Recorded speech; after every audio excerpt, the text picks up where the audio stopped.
আসসালামু আলাইকুম প্রিয় ফুটবল ফ্যান্স। ব্রাজিলের বিপক্ষে অসাধারণ এই জয়টার পরে আর্জেন্টাইন প্লেয়াররা কে কেমন খেললেন সেটা নিয়ে আরেকটু অ্যানালাইসিস করতে চাই। তবে এর ফাঁকে প্রেস কনফারেন্সে স্কালোনির খুবই গুরুত্বপূর্ণ কথা কিংবা সব আলোচনা থেকে মূল কয়েকটা বিষয় একটু শুরুতে বলে নিই। স্কালোনি এই জায়গা থেকে বলেছেন যে দারুণ একটা ম্যাচ আর্জেন্টিনা কাটিয়েছে। সবচেয়ে বড় কথা মাঠের মধ্যে স্পেসগুলো কিভাবে কাজে লাগাতে হবে সেটা নাকি আর্জেন্টাইন প্লেয়ারদের মুভমেন্টের মাধ্যমে একেবারে ক্লিয়ারলি বোঝা গিয়েছে। এর পাশাপাশি স্কালোনি আরও একবার বললেন যে এটার মধ্য থেকে উন্নতিটা খুঁজতে হবে, উন্নতির উপায় খুঁজতে হবে এবং এটার সাথে এই জিনিসটাও যুক্ত করেছেন যে আমি চাই প্রত্যেকটা প্লেয়ার খেলাটা যাতে করে উপভোগ করে এবং এই উপভোগ্য সময়টা যাতে করে দীর্ঘায়িত হয়। রাফিনার মন্তব্যকে কেন্দ্র করে প্রশ্নর জবাবে আরও একবার স্কালোনি কিন্তু এখানে সাম্যের কথা বললেন যে আমি রাফিনার ভিউ পয়েন্টটা বুঝতে পারি, সে তার দলের জন্য সর্বোচ্চটুকু দেওয়ার চেষ্টা করেছে এবং সে জায়গা থেকে কথাগুলো বলেছে, অর্থাৎ স্কালোনি খুব একটা বেশি বাড়াতে দিলেন না। এরপর আমরা যদি প্লেয়ার বাই প্লেয়ার ধরে বলি, এমি মার্টিনেজকে এই ম্যাচে খুব একটা বেশি কিছু করতে হয়নি, এতটাই নির্ভর ছিলেন যে রীতিমতো একটা সময় বল নিজের পায়ে রেখে জাগল করেছেন এবং ওই সময়টাতে স্কালোনি তাকে রীতিমতো চিৎকার করে ডেকে বলছিলেন এই জিনিসটা যাতে করে না করতে, যাতে করে প্রতিপক্ষকে অসম্মান না করা হয়। সত্যিকার অর্থে এমি মার্টিনেজ এতটাই নির্ভর ছিলেন। ওটামেন্ডি তার জায়গা থেকে আরও একটা ভালো পারফরমেন্স দিয়েছেন, দুর্দান্ত বেশ কয়েকটা ডিফেন্সিভ অ্যাকশন তার মধ্যে দেখলাম, বড় মতো ডিফেন্সের নেতৃত্ব দিয়েছেন।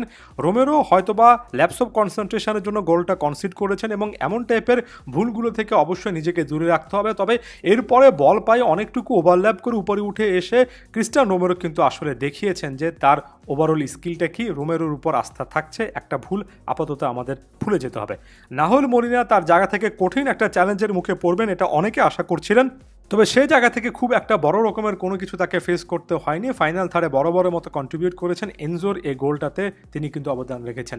ট্যাগলেফিকো নিজেও একটা অ্যাসিস্ট করেছেন, আরও একটা দুর্দান্ত পারফরমেন্স দিয়েছেন এবং দুটো ইন্টারন্যাশনাল ব্রেক মিলিয়ে লেফট ব্যাক পজিশনে নিকোলাস ট্যাগলেফিকো যে তার সময় আর্জেন্টিনার সেরা, সেটা নিয়ে বিন্দুমাত্র আর কোনো ডাউট থাকলো না।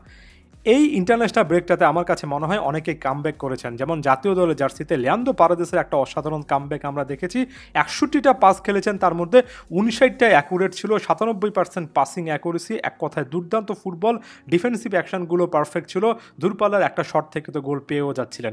এখানে একটা কথা বলে রাখা ভালো যে অনেক জায়গায় আপনারা হয়তো রেটিং পয়েন্ট একটু কম দেখবেন, এটার পেছনে হলুদ কার্ড জনিত জটিলতা একটা ব্যাপার। যদি তারা কার্ড দেখেছেন, তবে ওভারঅল এই রেটিংয়ের থেকেও তারা বেটার পারফর্ম করেছেন, এটা যারা খেলা দেখেছেন তারা নির্দ্বিধায় বলবেন। রড্রিগো ডি পলের আমরা আরও একটা এনার্জেটিক পারফরমেন্স দেখলাম, যেখানে প্রায় 90% পাসিং অ্যাকুরেসি, যেখানে একটার পর একটা বল তিনি ফাইনাল থার্ডে বাড়িয়েছেন প্রায় 60টার মতো, ডিফেন্সিভলি বড় মতো রিকভার করেছেন, অনেকগুলো ডুয়েলস তিনি জিতেছেন 1 ভার্সেস 1 সিচুয়েশনে।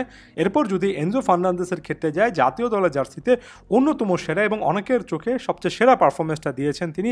একটা গোল, একটা অ্যাসিস্ট করেছেন এবং গত ম্যাচটাতে যে জায়গাগুলো থেকে ভুল করেছেন সেখানে এনজো ফার্নান্দেস ক্লিয়ার কাটভাবে উন্নতি এনে দেখিয়ে দিলেন যে এ দলটাতে এনজোকে বাদ দেওয়ার সময় বা তার ধারে কাছেও কোনো কিছু আসেনি। এই এনজো ফার্নান্দেস স্কালোনির পছন্দের একজন প্লেয়ার ছিলেন, থাকবেন। ম্যাকঅ্যালিস্টার গোল পেয়েছেন, দুর্দান্ত বেশ কয়েকটা টাচ আমরা তার কাছ থেকে দেখেছি। 41টা টাচের মধ্যে ম্যাকঅ্যালিস্টার যখনই বল আসলে রিসিভ করেন সেখান থেকে ফরওয়ার্ড মুভিং অনেক কিছু হয়, অর্থাৎ আক্রমণ সূচনার অনেক কিছু হয়। এই জায়গাটাতে আসলে ম্যাক অসাধারণ, অনেকগুলো রিকভারিও করেছেন।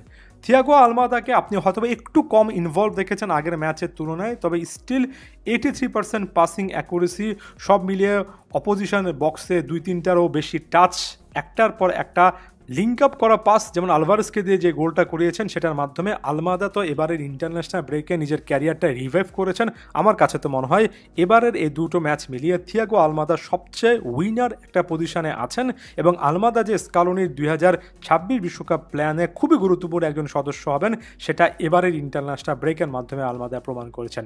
হুলিয়ান আলভারেজের আরও একটা খুবই এনার্জেটিক পারফরমেন্স আমরা দেখেছি, যেখানে তিনি একটা গোল করেছেন এবং প্রতিনিয়ত হাই প্রেসের মাধ্যমে প্রতিপক্ষ ডিফেন্স লাইনকে ব্যস্ত রেখেছেন। এর পাশাপাশি 5টা রিকভারিও করেছেন। হুলিয়ান আলভারেজই কিন্তু আর্জেন্টিনার ভবিষ্যৎ নাম্বার 9 এবং লাউতারোর সাথে নাম্বার 9দের মধ্যে একজন। আলভারেজ একেবারে পরিষ্কারভাবে ক্লাব ফুটবলের পারফরমেন্সটা এখানে নিয়ে এসেছেন। জুলিয়ানো সিমিওনিকে ঘিরে পজিটিভ অনেক আলোচনা ছিল, কেন আলোচনাটা ছিল সেটাতে এই ম্যাচের পারফরমেন্সে তিনি দেখিয়ে দিয়েছেন। শুধুমাত্র গোলটা নয়, যেভাবে তিনি মুভমেন্ট করেছেন, যে লাগাতার স্পিডের সাথে তিনি ওঠানামা করতে পারেন, আরও একটা দুর্দান্ত প্রোফাইল যে আর্জেন্টিনা পেয়েছে সেটা একেবারে লক হলো।